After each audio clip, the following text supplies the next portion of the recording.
Be me, 27 male. Finally moving out of crappy roommate situation. New apartment, not too fancy, but it's mine. Feeling like adult, unpacking boxes, humming to myself. Door across the hall swings open. Out steps her. Childhood bully Emily. Same girl who used to shove me into lockers and call me string bean in middle school. Brain has stopped working. She looks different now. Older, hotter, curves that didn't exist back then. Still has that smug little smirk on her face, though. No way. Anon, from Jefferson Middle, me internally screaming. Try to play it cool.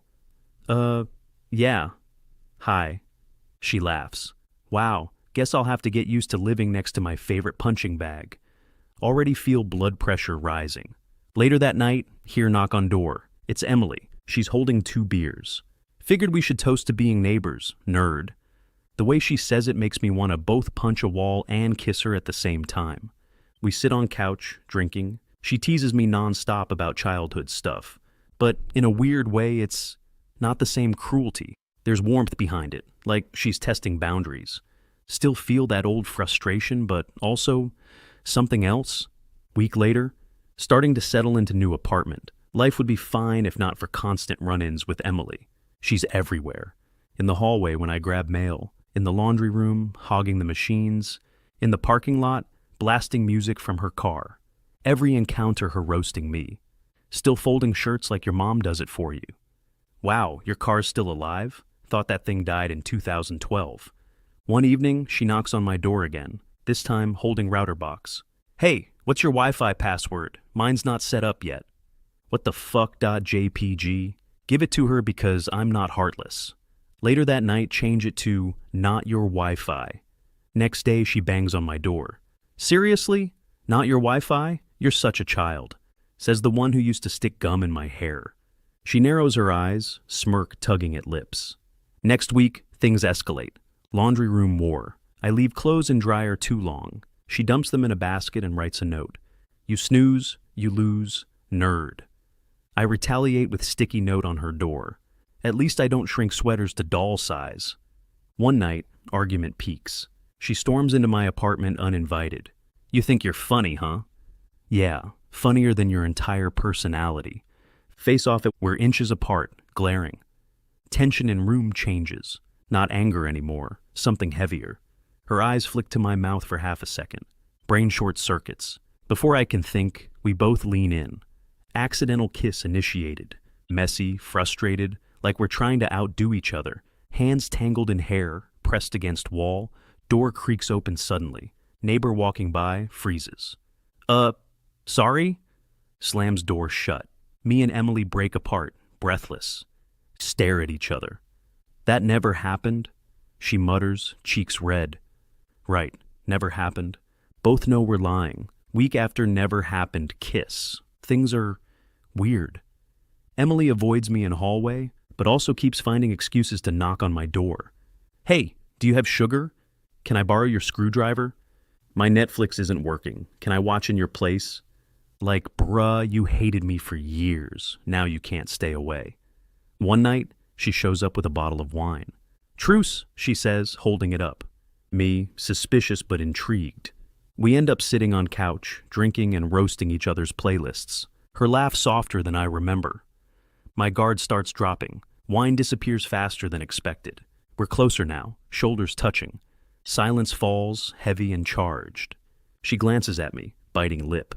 My brain screaming danger, but body already moving. Kiss happens again. Not messy like before. Slower, deeper. Turns into full-on makeout. Hands everywhere. Clothes being tugged at. She pulls me toward the bedroom without a word. Wake up next morning. She's in my bed, hair messy, asleep. My face when I just slept with my childhood bully. Brain looping through every insult she ever threw at me in middle school. But also replaying last night on repeat. Emily wakes up, stretches, smirks. Don't get any ideas. This doesn't change the fact you're still a nerd. Sure, I mutter, but can't hide grin. She sees it, throws pillow at my face. Both laugh, way too comfortable for two people who were enemies last week. She leaves later, stealing one of my shirt by accident. Door closes, and I'm lying there realizing I just crossed a line that can't be uncrossed. Couple weeks later, Things with Emily confusing AF. We're not dating, not enemies either. Kinda this weird middle ground.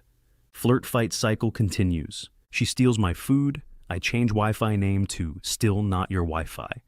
She throws pillow at me. I retaliate with cold water while she's napping on couch. Neighbors probably think we're deranged, but sometimes, late at night, we fall back into each other's arms, like gravity too strong to resist. Feels dangerous, feels addictive. One afternoon, she knocks on my door. No smirk, no sarcastic comment, just serious face. Immediately anxious. "We need to talk," she says. The 4 words every guy dreads. "Sit down at my table."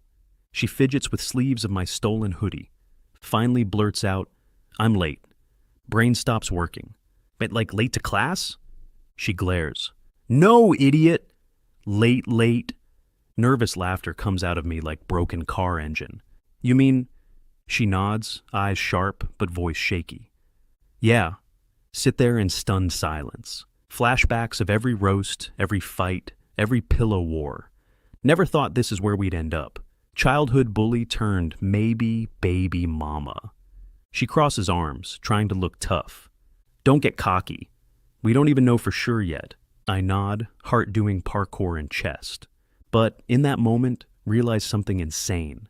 As terrifying as it is, I don't feel like running. Instead, I feel responsible, weirdly protective. My face when I might be about to raise a kid with the girl who once dumped glue in my backpack. Next day, Emily texts me, "Meet me at Walgreens in 10. Already sweating.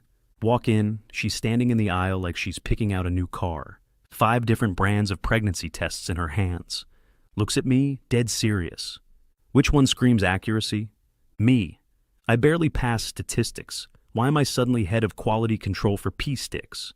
She tosses 3 boxes in the basket, adds gummy worms and a Monster energy drink. "For emotional support," she says. Cashier gives us the look. Emily doesn't flinch. I want to evaporate into thin air, back at her place. She disappears into bathroom, me pacing like I'm waiting for jury verdict. Door creaks open. She hands me the test upside down.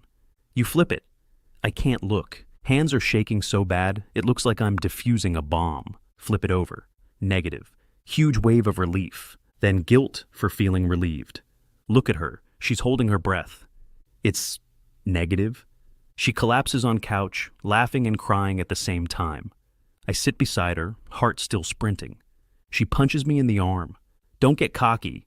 That was a close call. But then she leans against me, not moving away. For once, no sarcasm. Just 2 people realizing how close we came to being parents by accident. She mutters, "You would have been a terrible dad." I grin. "Yeah, but at least the kid would have had great Wi-Fi." She actually laughs, like really laughs, no walls up. And it hits me. Maybe I don't just tolerate her chaos anymore. Maybe I want it, week after scare. Things between us, different now.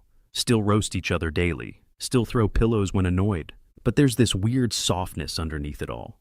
She doesn't just barge in my room anymore. Sometimes she knocks, sometimes she even says, "Please," before stealing my hoodie anyway. One night we were on the couch, me scrolling memes, her fake studying but mostly doodling in notebook. Out of nowhere she goes, "Hey, thanks for, not running away last week." My brain crashes. I mean, I couldn't just leave you hanging. That would have been toxic masculinity. She smirks, rolls her eyes, but her cheeks go red. Rare sight unlocked. Later that week, she drags me to the grocery store, keeps tossing random stuff in cart. Oreos, hot sauce, 3 different types of cereal. I ask, "What even is the plan here?" She shrugs. "The plan is vibes." Cashier calls us a cute couple. I start to say we're not.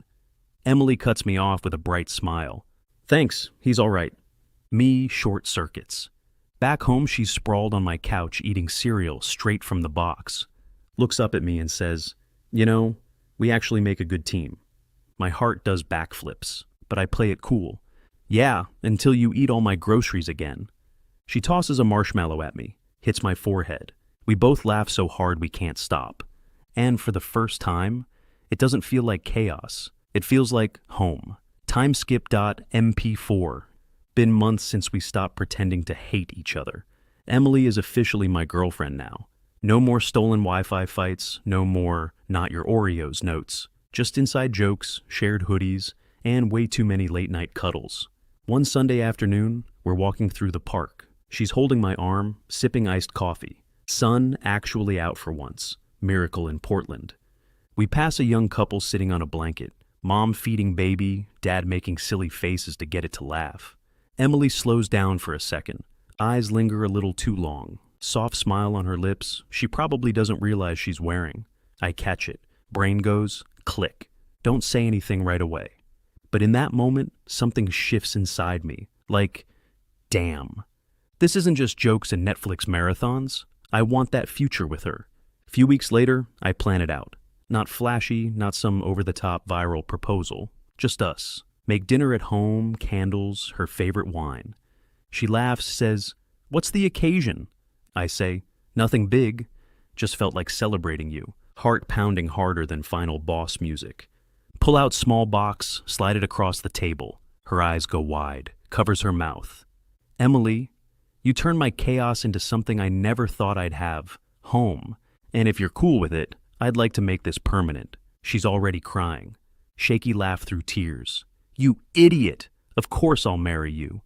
We kiss, candles flicker, Oreos forgotten on the counter. And for the first time ever, nothing feels like a joke. Fast forward .mp4.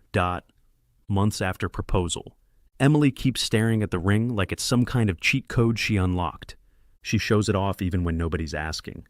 "Oh, this? Yeah, my fiancé gave it to me." My heart does a stupid backflip every time she says fiancé. We move into a bigger apartment. No more not your Wi-Fi fights. Now it's did you pay the internet bill? Fights. Still feels like progress. One evening, we're walking back from grocery store. Hands full of snacks, her full of sass. See another couple with stroller. Emily does that look again. Soft smile, eyes following the baby. I squeeze her hand. She looks up surprised. "One day," I say. She blushes, mutters something about me being corny. But she's smiling too wide to hide what she really feels. Our nights are simple. Pizza boxes, dumb movies, sometimes just lying in bed talking about everything and nothing. Her head on my chest, her hair smelling like coconut shampoo. She mumbles, half asleep. "You know, I don't think I hate you anymore." Pretend gasp. "What?" My mortal enemy finally admits defeat. She smacks my chest, laughing, then kisses me, soft and slow. "Shut up, I love you, and I love her too." More than I ever thought possible. 2 years later, same park, same bench, same girl. But now she's not staring at someone else's stroller, she's rocking ours.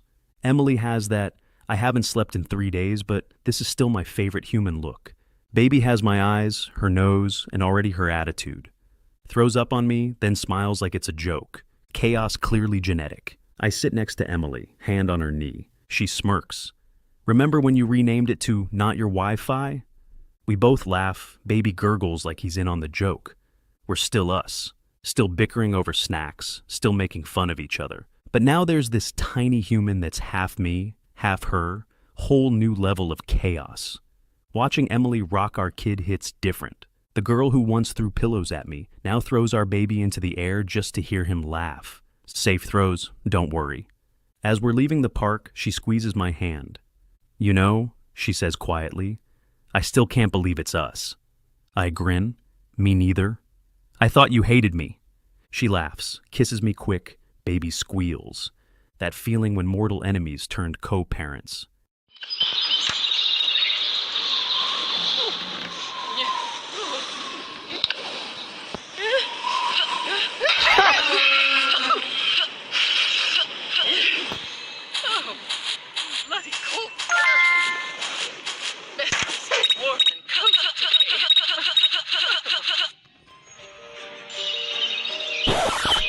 Oh my God!